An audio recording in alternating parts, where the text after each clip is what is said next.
The city lights of Manhattan were still reflecting off my tired eyes as I stepped off the train, my mind replaying the long day at work. I thought I was heading home to my sanctuary, the house I had bought with my own hard-earned money, but when I opened the front door, I immediately sensed something was off. There she was, my mother, standing in the foyer with a tight, nervous smile that never reached her eyes. "We need to talk," she said, her tone sharp, almost rehearsed, like a line she had been waiting to deliver for days. My stomach sank. Before I could even set down my bag, she started. "Madison, your brother deserves a real fresh start." My heart skipped. "What are you talking about?" "Yes." She took a breath, as if preparing to lecture me. "You hardly spend any time here. You have your big career, your life in the city. It's not fair to keep the house all to yourself. We think it's time for Tyler to move in full-time." Froze. My name was the only one on the paperwork. Every mortgage payment, every repair, every single detail of this house had been mine. Yet here she was, telling me I was being selfish. The word hit harder than a punch. My belongings were already packed into boxes in the living room, neatly stacked like my life had been erased. And then she handed me the keys. "We're planning a housewarming party," she said, her voice bright with excitement. "It's going to be our dream home." My dream home. Not mine, that I couldn't even stay for the farce.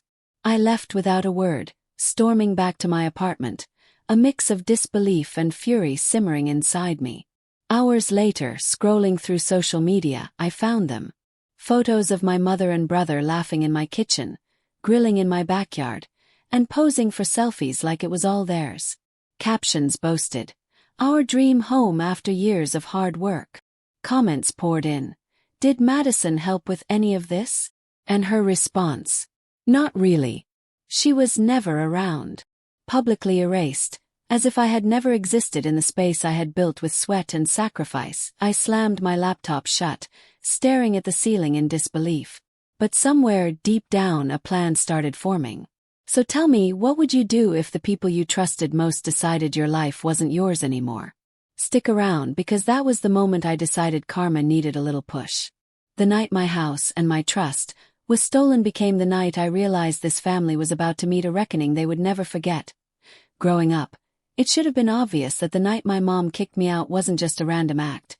It was the final chapter in a story that had started the day I was born. I was the second child in a quiet New Jersey suburb, the one no one really planned for. My brother Tyler was the miracle, the champion, the golden ticket to a better life. My father, Mark, was the passive enabler, nodding along while my mother orchestrated the spotlight. And me. I learned early that my role in this family wasn't to shine. It was to support, to hold the backdrop for someone else's show. Saturdays meant bleachers, football games, and a front-row seat to my mother's obsession. She screamed herself hoarse, waving cowbells and homemade signs that could have doubled as protest banners. Post-game parties were lavish. Cakes themed to Tyler's favorite plays, new gear for the season, and cheers that echoed louder than my own accomplishments ever had. Meanwhile, I was holding empty cups, picking up discarded plates, sweeping crumbs from the driveway. Every once in a while, a distracted "good job, honey" would float in my direction, like a drop of water in an ocean of Tyler's triumphs. When Tyler graduated, he got a sports car. My mother cried happy tears in the driveway, while I made the honor roll that same week. Her response: "Can you help me clean the garage? Your brother needs space for equipment." He was the future. I was the backup plan. Every birthday, every milestone, every celebration revolved around him. I learned quickly that no matter what I achieved, my victories were footnotes in someone else's narrative. The only reprieve came from my grandparents, Evelyn and George. My father's parents, the only ones who seemed to actually see me. Grandfather taught me financial literacy with newspapers and stock charts, showing me how to read numbers like a map to freedom. Grandmother taught me chess, whispering the strategy that would become my secret weapon. "You have to think 3 moves ahead, honey. Especially when everyone keeps underestimating you." With them, school clubs, the math team, and fundraising spreadsheets weren't chores. They were training grounds. Numbers didn't care about golden boys or silver daughters. They were impartial, unforgiving, and utterly fair. By high school, I understood one simple truth. The world outside my family wouldn't hand me a spotlight, but neither would it deny me a chance to build one myself. I quietly built businesses in mock stock portfolios, helped run school fundraisers, and tracked every financial metric I could find. While my mother obsessively planned Tyler's next move, I was plotting my own. And though I didn't yet know how far she would go to keep feeding her fantasy of the perfect son, I was laying the groundwork for a life where I wouldn't have to beg for a seat at my own family's table. I became acutely aware of patterns, the favoritism, the gaslighting, the erasure. It wasn't random, it wasn't small, and it wasn't fair. But every insult, every dismissal, every empty good job became part of my education. Taught me patience, strategic thinking, and above all, financial independence. The night my mother demanded I hand over the keys to the house I bought. That wasn't the start of the story. That was the culmination of a lifetime of being second, and finally, it lit the fuse for everything that was about to come. By the time I hit my mid-teens, the gap between Tyler and me wasn't just a feeling anymore. It had become a routine, a rhythm, a pattern I couldn't escape. College years only made it glaringly obvious. Tyler was studying marketing, and every phone call home turned into a production. Mother would pace the living room with the speakerphone blaring, hanging on every word. "Your brother is really going places. Just wait," she would say, as if each syllable were a prophecy. Meanwhile, I was buried in AP classes, running school fundraiser numbers down to the last cent, and working part-time at a coffee shop. Nobody made banners for that. Nobody clapped. Nobody bragged about me to anyone. Then came the bar disaster. Tyler jumped from one sales job to another, announcing one day that he was meant to be an entrepreneur.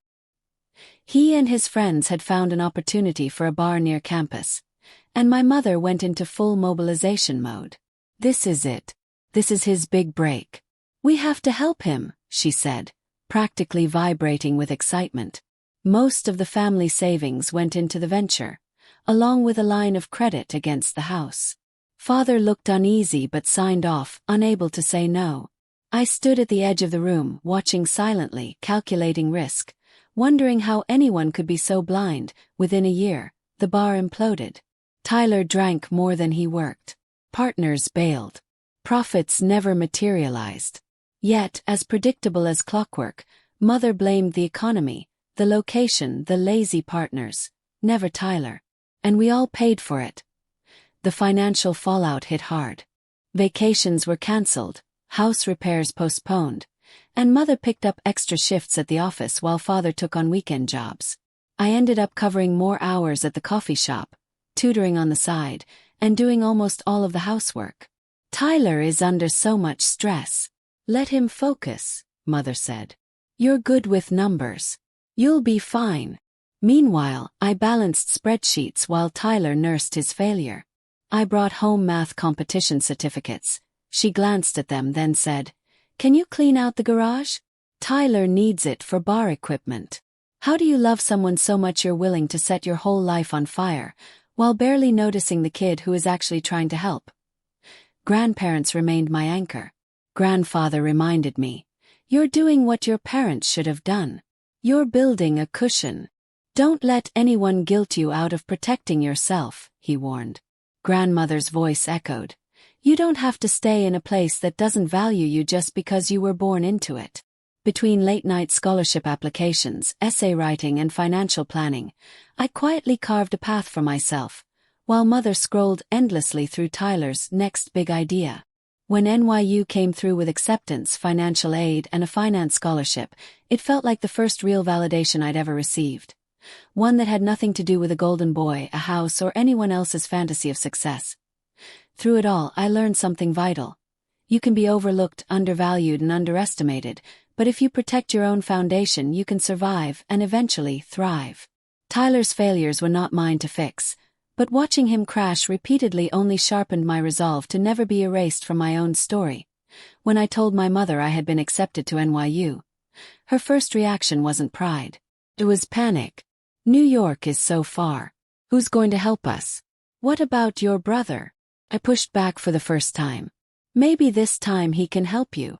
I thought moving to New York would put all that dysfunction behind me. I had no idea it was just setting the stage for the biggest betrayal of all.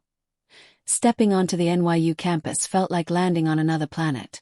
Nobody cared about Tyler's high school glory, his golden boy reputation, or my parents' endless commentary. What mattered here was showing up, keeping up, and handling pressure. For the first time, I wasn't the quiet kid lingering in the background. I was Madison. Finance classes were intense, but I thrived. By sophomore year, I had a Manhattan internship in a corner cubicle, cleaning spreadsheets, organizing reports, and building a reputation for precision. I never missed deadlines, never handed in half-finished work, and asked smart, strategic questions that even senior analysts noticed. Walking past the skyscrapers, surrounded by crowds rushing somewhere important, I felt a quiet, steady sense of rightness. This was where I belonged. Meanwhile, back home, Tyler was already sliding into the next big idea. After the bar failure, he moved back with my parents and pitched an e-commerce app like he was starring in a startup documentary. Buzzwords flew: disruption, scaling, market penetration, and Mother ate it up. She dreamed of investors and getting in early. Father just looked tired. Sunday calls became a ritual. Mother raving about Tyler's brilliance, me asking about bar debts. Debt is normal. You have to spend money to make money, she insisted, reading a script she didn't understand. I realized then she just wanted to believe her son was still special. The final boost for my independence came from my grandparents. In my last year of college, both Evelyn and George passed within months. It was expected, but the floor still seemed to drop out. They had been the only ones to see me. At the will reading, modest keepsakes went to my parents, a few hundred here and there to my father, but my grandfather's eyes had always known who I was. In my name, he left a $100,000 savings and investment account, along with a letter. Use this to build something that belongs to you, not to rescue people who refuse to save themselves. I cried in my dorm room, feeling protected from beyond the grave. Graduation came with honors, a full-time analyst offer, and a modest one-bedroom in Brooklyn. I maxed my 401k, opened an IRA, invested in index funds, and quietly grew the inheritance into a solid financial foundation. Tyler's app didn't last. Like the bar, it went nowhere, burning through small investor funds before he returned to my parents again. Mother cashed out retirement accounts and leveraged more credit lines, reading from the same script. Just until it takes off. Father's hair had grayed, his shoulders slumped, and the late notices stacked on the counter spoke louder than their words. Tyler stomped off when questioned, but in a quiet conversation, Father admitted they had used almost everything. There wasn't much left. They might literally lose the house. On the drive back to Brooklyn, hands gripping the wheel, I did the mental math. Between my career, my savings, and my grandparents' gift, I was finally secure. My parents, one bad month away from losing everything, had no idea the stability I had quietly built. For the first time, I felt untouchable, not by money alone, but by strategy, discipline, and foresight. I had escaped the chaos. I had built my life. And yet, knowing what awaited at home, the collapse of their fantasy and Tyler's endless cycle of failure, I realized I was now the only one who could intervene. But the difference this time, I would do it on my terms, that I knew I couldn't fix their choices. I also knew I wasn't ready to stand by and watch them get crushed by the fallout.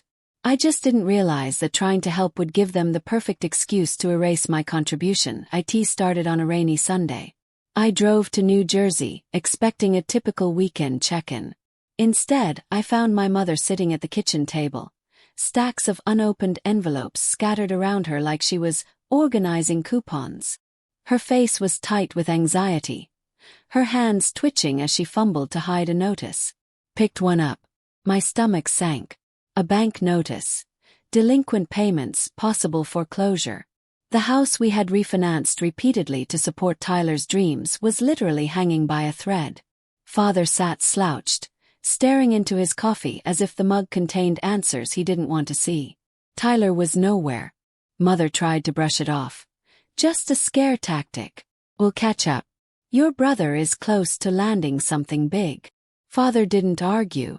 He didn't nod. He just looked tired in a way that went deeper than needing a nap. That night, I drove back to Brooklyn and ran the numbers. I crunched every bill, every mortgage statement, every possible scenario. Throwing money at the current mortgage was life support, a temporary patch that would leave us all at the mercy of Tyler's next disaster. The solution, I realized, was buying a new place, smaller, safer, and sustainable, in my name. Control was key. I sketched out the plan over diner coffee halfway between locations. You're drowning. The bank notices aren't going to stop, I said. I explained the bungalow. Single-story, modest neighborhood, low property taxes. With my savings, I could buy it outright or manage a reasonable mortgage. It'll be in my name. You two can live there. Treat it as your retirement home. But one condition. I handle mortgage, taxes, and repairs. No more loans for big ideas. No more cashing out retirement. This is it. Their reaction was almost cinematic. They stared like I had spoken another language. Father's voice cracked. "You'd do that." Mother's tears, usually reserved for Tyler, streamed down her cheeks. "You'd buy us a house?" I nearly said, "I'm not buying it for you. I'm buying it to keep you from crashing," but I swallowed and nodded. Mother grabbed my hand, whispering, "You're an angel, Madison. You're saving us." For the first time, I saw something close to genuine gratitude in her eyes. Months later, the bungalow sat quietly under a soft spring sun. Small front porch, tidy open living room. Backyard perfect for Mother's Pinterest-worthy flowers. Easy commute to groceries and the hospital. Surrounded by retirees walking dogs and kids riding bikes. It was exactly the kind of safe, quiet place my grandparents would have chosen. Move-in day, I stood in the empty living room, hands over the keys. "This is your fresh start. Don't waste it." Father hugged me with a grip that lingered too long. Mother immediately launched into paint color debates and couch placement. Then Tyler showed up late, one box in hand, offering opinions. "Nice place. Kind of small. Has potential with kitchen upgrade, deck." Mother replied vaguely. "Your sister helped. It's a family effort." A little alarm bell rang in my head, subtle but sharp, that I had saved them. I had done everything by the book, legally protecting my contribution while giving them a fresh start. And yet, even as the walls filled with furniture and laughter, I couldn't shake the feeling that their narrative was already shifting. Setting the stage for a betrayal I had yet to see coming. First, Mother had been excited about the housewarming. She asked about dates, floated ideas, and I assumed they were as thrilled as I had hoped. Weeks passed, and every time I brought it up, she changed the subject. Work got busy, and I let it slide, assuming they were settling in or that finances had been tight. Then Friday night after a long meeting, I was scrolling through my phone when it hit me.